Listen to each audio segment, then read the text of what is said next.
pendekar mustahil dengan semacam. Tahu tidak? Pendekar.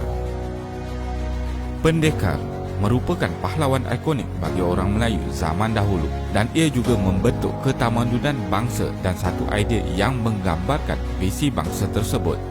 Secara ringkas, pendekar adalah pahlawan yang pakar dalam seni bela diri. Pada tahun 80-an dan 90-an, drama dan filem mengenai pendekar sangat diminati oleh penonton. Berlawan tanpa menggunakan senjata, pakar dalam menggunakan senjata, pelbagai teknik dan melompat terbang di atas pokok, itulah watak yang sering diceritakan dan dipertontonkan kepada masyarakat. Namun, apa yang anda tahu mengenai pendekar ini? Teruskan menonton. Takkan Melayu hilang di dunia, itulah ungkapan pahlawan terkenal Hang Tuah. Hang Tuah adalah seorang legenda pendekar bagi sejarah Kesultanan Melayu Melaka pada abad ke-15. Beliau dikatakan individu yang paling handal berlawan dalam kalangan Laksmana dan dianggap sebagai mahaguru silat paling hebat dalam sejarah Melayu.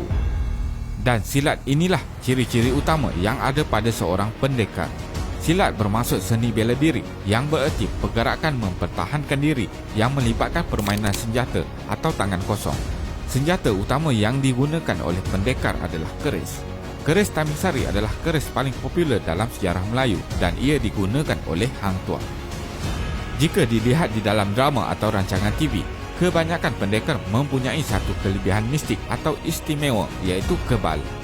Kekebalan ini merujuk kepada amalan yang dilakukan oleh seseorang supaya dapat melindunginya dalam sesuatu perkara. Antara contoh kekebalan seseorang pendekar adalah tidak boleh ditembusi senjata seperti keris. Ilmu kebal ini bukanlah sesuatu yang aneh bagi masyarakat Melayu. Banyak cerita-cerita yang disampaikan membuatkan keterujaan kepada masyarakat dan ada yang mencari dan mempelajari ilmu ini. Secara umumnya, ilmu kebal ini didapati melalui dua cara, iaitu melalui amalan atau dengan pemakaian sesuatu benda yang menjadikan pemakainya kebal. Bagi mereka yang mendapatkan secara amalan, ia mungkin melalui pertapaan atau memakan sesuatu. Sementara cara pemakaian pula, ia mungkin berbentuk satu azimat atau keris dan seumpama dengannya. Satu contoh ilmu kebal dalam kisah Melayu silap adalah legenda Hang Tuah yang kebal kerana keris Tamingsari dan Masuri yang dikatakan tidak lut ditikam keris, sehinggalah keris pusaka keluarganya digunakan bagi menikam tubuhnya. Kelebihan seperti ini membuatkan musuh terutamanya penjajah pada waktu tersebut berasa gerun untuk berlawan. Menghilangkan diri dari musuh atau halimunan adalah salah satu ciri-ciri yang ada pada pendekar. Seperti ilmu kebal, menghilangkan diri ini juga memerlukan amalan tertentu supaya ia boleh dilakukan. Sebenarnya, terdapat juga pahlawan yang bukan dari bangsa Melayu mempunyai ilmu halimunan ini. Di Jepun, ia dilakukan oleh pahlawan ninja. Jika dilihat di dalam siri drama TV, kebanyakan pendekar mempunyai kelebihan melompat sangat tinggi dan terbang.